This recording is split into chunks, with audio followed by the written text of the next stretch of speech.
첫 시간 주님께 안녕하세요. 대강교회 오훈 목사입니다. 6월 18일 화요일입니다. 하나님 우리에게 주신 말씀은 신명기 34장 1절에서 12절까지 말씀입니다. 모세가 모압 평지에서 느보산에 올라가 여리고 맞은편 비스가 산꼭대기에 이르매 여호와께서 길르앗 온 땅을 단까지 보이시고 또 온 납달리와 에브라임과 므낫세의 땅과 서해까지의 유다 온 땅과 네겝과 종려나무의 성읍 여리고 골짜기 평지를 소알까지 보이시고 여호와께서 그에게 이르시되 이는 내가 아브라함과 이삭과 야곱에게 맹세하여 그의 후손에게 주리라 한 땅이라. 내가 네 눈으로 보게 하였거니와 너는 그리로 건너가지 못하리라 하시매 이에 여호와의 종 모세가 여호와의 말씀대로 모압 땅에서 죽어 벳보올 맞은편 모압 땅에 있는 골짜기에 장사되었고 오늘까지 그의 묻힌 곳을 아는 자가 없느니라. 모세가 죽을 때 나이 120세였으나 그의 눈이 흐리지 아니하였고 기력이 쇠하지 아니하였더라. 이스라엘 자손이 모압 평지에서 모세를 위하여 애곡하는 기간이 끝나도록 모세를 위하여 30일을 애곡하니라. 모세가 눈의 아들 여호수아에게 안수하였으므로 그에게 지혜의 영이 충만하니 이스라엘 자손이 여호와께서 모세에게 명령하신 대로 여호수아의 말을 순종하였더라.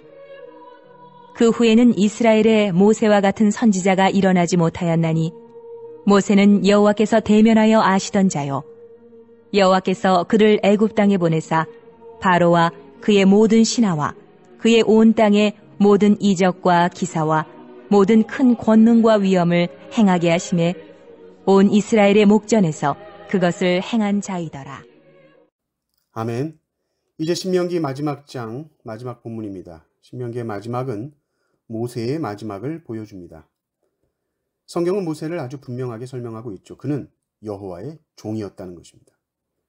34장 5절을 보면 이에 여호와의 종 모세가 여호와의 말씀대로 모압 땅에서 죽어.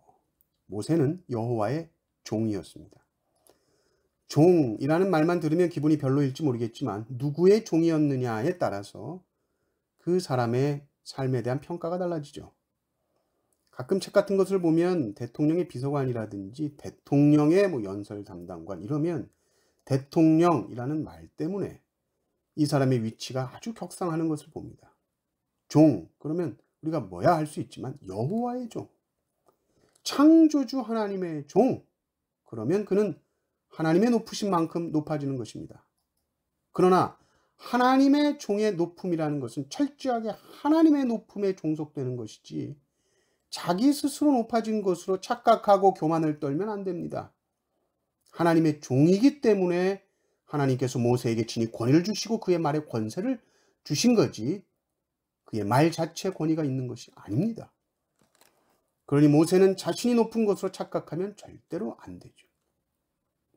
그래서 모세는 무덤이 없습니다. 6절을 보십시오. 벳보올 맞은편 모압 땅에 있는 골짜기에 장사되었고 오늘까지 그의 묻힌 곳을 아는 자가 없느니라. 하나님께서 그 모세의 무덤의 위치를 모르게 하셨어요. 아마 모세의 무덤이 지금까지 있었다면 사람들이 아마 모세를 숭배했을지도 모릅니다. 하나님의 종은 하나님의 명령을 수행하기 때문에 오직 그 모든 일을 통해서 하나님 영광 받으시면 그것으로 족한 것입니다. 자신의 이름을 남기려거나 자신의 무엇을 남기려고 해서는 안 됩니다. 때로 귀한 일을 했다고 사람들 동상 만들고 사람 이름으로 무슨 기념을 만들고 저는 그분들이 천국에서 그거 보시면 별로 안 좋아하실 것 같아요.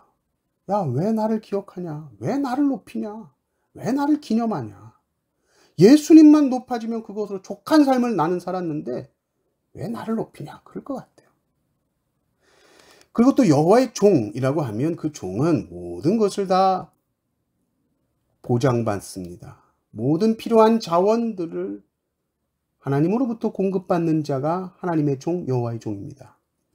저는 그것이 7절에 나타나 있다고 봅니다. 7절에 모세가 죽을 때 나이 120세였으나 그의 눈이 흐리지 아니하였고 기력이 쇠하지 아니하였더라. 모세는 120세까지 죽을 때까지 이스라엘 백성을 인도했죠. 그러니 120세까지 하나님께서 그의 눈을 밝게 하셔야 되는 거예요. 그러니까 모세가 아유 이제 기력이 쇠해서 이젠 더 못한다, 체력이 안 되네, 여기까지인가 보다, 그래서 사역을 그만둔 것이 아니고 120세 나이까지 눈이 흐리지 아니하였습니다. 기력이 쇠하지 아니하였다 분명히 말씀하고 있는 것입니다. 사명이 있으면 하나님 건강 주시죠. 우리는 건강 달라고 기도해야 하지만 더 우선적으로 사명 감당할 수 있도록 기도해야 합니다. 그러면 사명을 감당하도록 건강은 그 위에 더해서 주시는 것입니다. 또 여호와의 종은 하나님으로부터 영적인 자원을 공급받습니다. 10절을 보십시오. 그 후에는 이스라엘의 모세와 같은 선지자가 일어나지 못하였나니 모세는 여호와께서 대면하여 아시던 자요. 모세는 정말 하나님과 아주 친밀한 관계를 누렸던 자입니다. 그럼 정말로 하나님이 모세에게 얼굴을 보여주셨을까? 그럴 리가 없죠. 하나님은 영이신데요. 그러나 하나님께서 바로 옆에 계신 것처럼 영이신 하나님께서 함께 하심을 모세는 아주 충만하게 그의 삶 속에서 누렸던 것입니다. 마치 하나님께서 육신이 있으신 분인 것처럼 옆에 계셨고 곁에서 말씀하시고 명령하신 것이죠. 모세는 하나님에게 또한 자기 마음속에 있는 모든 이야기들을 다 올려드리고 백성들의 모든 연약함도 다 중보기도로 하나님께 올려드립니다. 모세의 삶을 보면서 우리는 하나님의 종의 삶을 돌아보게 됩니다. 하나님의 종이기 때문에 하나님의 명령을 따라 순종하며 하나님만을 높이며 살아가면 하나님께서는 그를 높여주신다. 또 영적인 것, 육체적인 자원을 하나님은 공급해 주신다. 하나님의 종은 가장 높은 자리요, 가장 큰 특권을 누리는 자리입니다. 하나님의 종으로서 기쁨으로 살아가시기를 주님의 이름으로 축원합니다. 아멘.